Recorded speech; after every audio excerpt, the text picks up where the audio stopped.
Well, the Fiat 500X, Fiat's crossover vehicle from Italy, has an American cousin. It's the Jeep Renegade. Taken the same platform and built it into a boxy-looking Jeep and offered more trail-rated off-road capability. But this Fiat 500X underneath shares many of the same components and even a similar all-wheel drive system. So the Fiat 500X is the bigger four-door brother to the Fiat 500. Yes, there is the 500L, but this has a much more rugged look that will appeal to a wider market. I've been driving this car for 3 weeks over the holidays, and I got to tell you, I have fallen for it big time. I like the design, I like the way it drives, I like the power, I like a lot about it. There's only a few things I would change. On the outside, you can see the stacked headlights in the front, maybe similar to the Nissan Juke. Also, it has 4 doors and a hatch design that makes it very useful for family outings. This is a vehicle, if the 500 is too small, makes perfect sense, and has the cladding along the bottom, the raised ride height that makes it look much more rugged than the 500L. It still has those quirky Italian design features, the Fiat badge in the middle with the mustache grille. Around the back, it's definitely more sculpted than the Renegade that it shares the platform with. And the back cargo area is useful, but it's not big. This is not a compact crossover vehicle. It's one of the new category of subcompact crossovers. And if you look at it that way, it definitely has enough space for day-to-day use. Let's go inside. There's lots to like about this vehicle, and then we'll take it for a drive. Now, there is a step up in price from the base model around 21 grand to the next model up, which is around $25,000, but you get some nice features when you jump up. First and foremost, all but the base get the proximity sensors for opening and closing the doors and locking, and a push button start. Keep the key in your pocket, don't have to worry about any of that.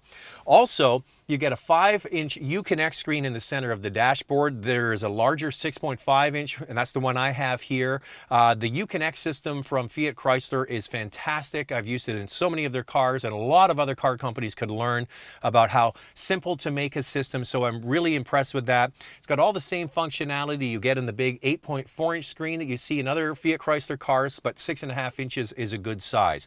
You'll notice right away, this steering wheel looks like we've seen it before. Yes, it's used by Dodge and Chrysler. It's been embedded here into this Fiat. Nice thick steering wheel, easy to use buttons to control that Uconnect system, and also a TFT screen that's behind the instrument cluster here. Now, this vehicle you can equip with pretty much anything you could want. I'll run through some of the examples. Heated seats, heated steering wheel. Backup camera, backup sensors. Navigation. You spend $1,000 more to get navigation in the bigger screen. 6.5 inches might be worth it for you. Also, you can get the huge panoramic sunroof. You can get some advanced collision system. You get, obviously more power and things when you get the larger engine, but it can be equipped very nicely. Leather seats is another example. So my advice to you after driving this car for 3 weeks is, first of all, I absolutely love driving it. It's a lot of fun. You have to keep the price spend down because a lot of these features add a lot of expense, and this car can get expensive in a hurry. If you can keep the spend down and get the things you need, rather all the features that you really want, it actually is quite a great car. The back seat isn't huge, the trunk isn't huge, but you have to remember this is a new crop of the subcompact crossovers. This one is a little bigger than some of the others, like the Mazda CX-3. It's definitely bigger than that, but maybe not as big as compact utilities like a Forester or a CR-V or a RAV4. But it has a nice size. The back seat is useful, the trunk is useful, but what it has going for it is it has some panache, some fun, some flavor, and it mostly because of the way it drives. All right, before I get going in this Fiat 500X, I want to try to explain how it works with the packaging because it can be a little bit confusing. All models start as front-wheel drive. You can add all-wheel drive onto all of them except the base model, okay? There's 2 engines as well. There's the base 1.4-liter turbo. That's the same engine that's in the 500 Abarth, 160 horsepower. You can, for about $1,500 more, up to the all-wheel drive, which gets you the bigger engine, 2.4-liter 4-cylinder, not turbocharged.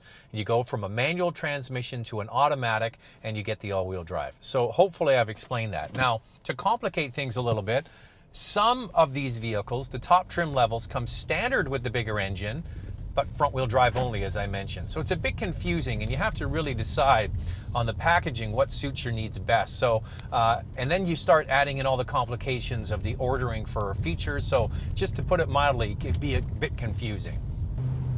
Now, I wish I had had a chance to drive the base model.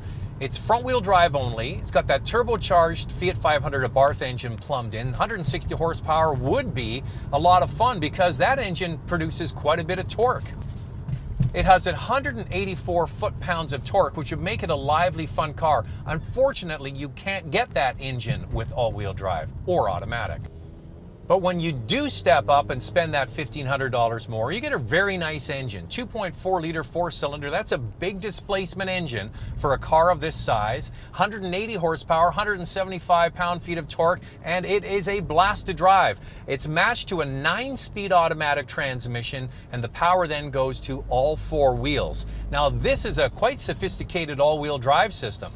This system has the ability to run mostly on front-wheel drive, and it can shift with a clutch pack in the back to all-wheel drive in a fraction of a second if it detects some slippage.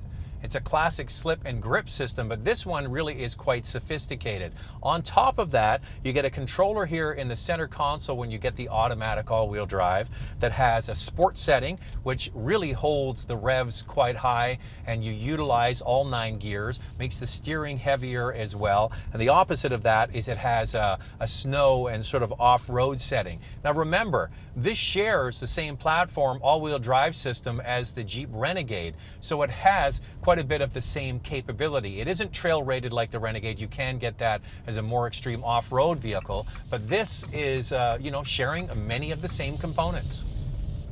What I can say though is this car is so much fun to drive. It just bobs and weaves in and out of traffic. I've been driving it mostly in the city with some highway runs, and it does everything well. There was a colleague of mine that was commenting in Montreal about how it hunts for gears on the highway, but you can just override that. Just put it in manual mode and keep it in one of the 9 gears. 9 gears. There's a lot to choose from there. But I find that just leaving it in the regular default setting and letting the transmission and the engine do their work really produces a fun-to-drive, spirited little car.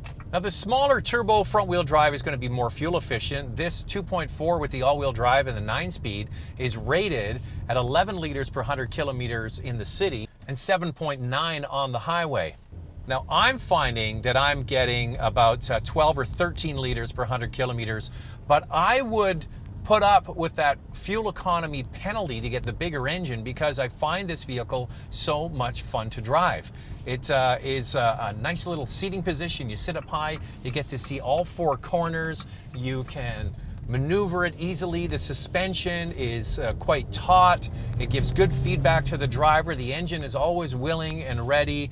I gotta tell you, it's been 3 weeks with this car, and I'm quite smitten.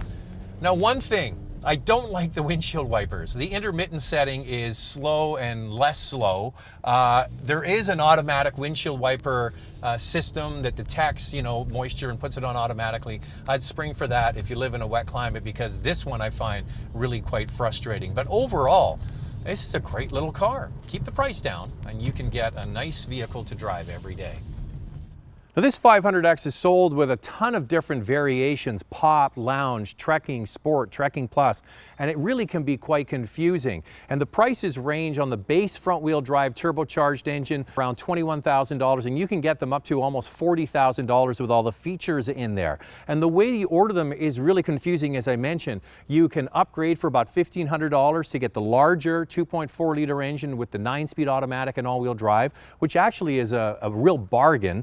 Some of them already have that larger engine, but only in the front-wheel drive. You still have to add all-wheel drive as an option. There's lots of features you can get in this car: backup camera, big panoramic roof, heated seats, steering wheel, all of the nice goodies that people want. But here's the thing. First and foremost, I like the way it drives. I would pay a little bit of a fuel penalty to get the larger engine because it makes it a lot of fun. If you can keep the price down, get it equipped or get a deal from the dealership and drive one of these, in the $31,000, $32,000 range. It's a lot of fun to drive and a cute looking package. Thanks for watching, and make sure to subscribe. If you'd like to watch a full review of the Fiat 500 Turbo, click the picture on the left.